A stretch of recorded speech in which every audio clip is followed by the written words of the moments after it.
theme for NCAA Football 10 is simple: play the game the way it's meant to be played. Whether it's an entirely new mode or a gameplay option that helps with defensive play, nearly every addition to EA's college football series feels like it's there to nudge you into becoming a better, all-around player. For the most part, these new features work well, especially if you don't understand some of the intricacies of the sport, and they're executed in a way that preserves the depth that NCAA 10 offers the pros. But even for those people who already know where to move a linebacker in certain kinds of zone coverage or how to use setup plays, NCAA 10 offers some satisfying mechanics that enhance the already fundamentally sound gameplay.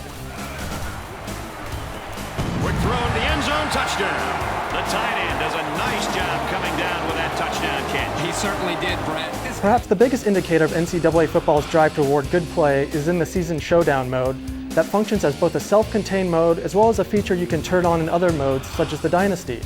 This mode rewards you with points in various categories for accomplishing feats during the course of a game. While you can't actually participate in season Showdown-specific competitions with other players until the start of the real college football season, there are leaderboards in place that serve as ample incentive to rack up those points as often as possible. It's a fun addition that almost serves as more of a true test of skill than the typical achievement or trophies that are easily earned in simulated games. A mode that might seem familiar to those who played last year's game is Road to Glory. Essentially, this is the Campus Legend mode from the previous game, but with a new coat of paint, otherwise known as ESPN's popular field reporter, Aaron Andrews. As you progress from your senior year in high school to your college career, in which you play a single position, Aaron occasionally pops in with ESPN analyst Kirk Herbstreit to deliver some news about your career and some highlights. Unfortunately, the biggest problem with Road to Glory isn't that it's mostly just a retread of modes from years past, but rather, it's the fact that the new presentation elements just aren't that interesting. Unless, of course, you have a shrine to Aaron Andrews somewhere. So what do you say? Would you like to put your career on display? One other thing you might notice about Road to Glory mode, especially if you selected a position on defense or a receiver spot, is that the camera is locked behind the player instead of at the default near overhead perspective. While this was also the case in NCAA 09, this lock-on feature is now available in every mode in NCAA 10, but it's completely optional. The real meat and potatoes of the NCAA Football 10 experience is the Dynasty mode. Much like last year, NCAA Football 10 offers offline and online Dynasty options with the ability to convert a Dynasty from offline to online and vice versa. The online option also allows for up to 12 players, as well as customizable teams that can be created through the wonderfully deep and easy-to-use web-based team builder site. As the commissioner of an online Dynasty, you can rework conferences and schedules, change general settings, and advance the week if you find that other players are lagging behind. This mode is streamlined and it works well. On both sides of the football, NCAA 10 does a lot of things right. On the offensive side, the running game is finally close to where it needs to be and an absolute blast if your team has some decent running backs. There are times when an offensive lineman inexplicably blocks the wrong defensive player, but any decent running back can compensate and still squeeze out a few yards. As for passing, the interception problems plaguing previous versions of NCAA football don't seem as prevalent here. More often than not, a bad pass is just a bad pass, and the defense is more likely to juggle the ball in its hands than bring down the interception. Depending on which side you're on, of course, this could be either good or bad. On defense, NCAA 10 gives you a lot of tools to help play the game properly. One such tool is the defensive assist, which puts your defensive player back into proper positioning on the field, and it's especially useful when engaged in zone coverage.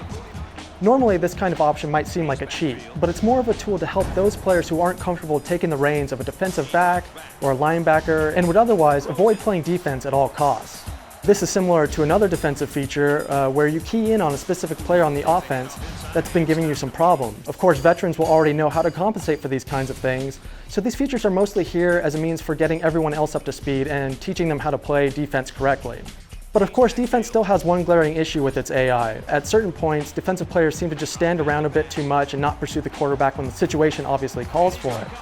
For example, on a containment play, the defensive ends will dash out to the sides to prevent the running back or QB from sprinting out toward the sideline for an easy run. But you have to ask yourself, why would they continue to sit in the containment position unblocked when the offense is obviously passing the ball and the QB's been standing in the pocket for almost 10 seconds? It doesn't make much sense, and when it happens during a close game, it's unequivocally annoying. Deep pass to the end zone. Both the PlayStation 3 and Xbox 360 versions share the same issues with gameplay, but interestingly, the PS3 version seems to handle some of the visuals a little bit better. More specifically, the cutscenes that show cheerleaders bounding around after a touchdown They seem to take a little bit of a hit on the Xbox 360 version, while the PS3 version seems to maintain the same brisk frame rate throughout most of the game. Additionally, both versions have visual problems with replays near the halftime during a late afternoon game. The lighting tends to jump around a bit and give everything sort of a choppy look, and it doesn't really look smooth at all. Otherwise, the player models look good, as do the stadiums, but it's really just not a massive leap over last year's game. As for the audio, the trio of Lee Corso, Kirk Herbstreit, and Brad Nessler is joined by Aaron Andrews on the sideline, who chimes in with injury updates but really not much else. The core commentary seems to have trouble keeping up with the action at times, but overall it still gives that authentic broadcast feel. But really, it might as well just be background noise at this point. These two Florida schools do not like each other one bit. Despite some of these presentational shortcomings and relatively minor issues here and there, NCAA Football 10 is a worthwhile update to last year's game. The new modes and gameplay tweaks really help make NCAA football more accessible and more exciting to play because of the gentle emphasis on playing the game properly. It really opens your eyes to a whole new level of strategy that was previously buried underneath the seemingly impenetrable wall of sports simulation. And best of all, it does all of this without sacrificing the core mechanics that have kept players coming back. Game with a touchdown catch. I had a chance to talk to this guy before the game. He said he's been working a lot on one-on-one.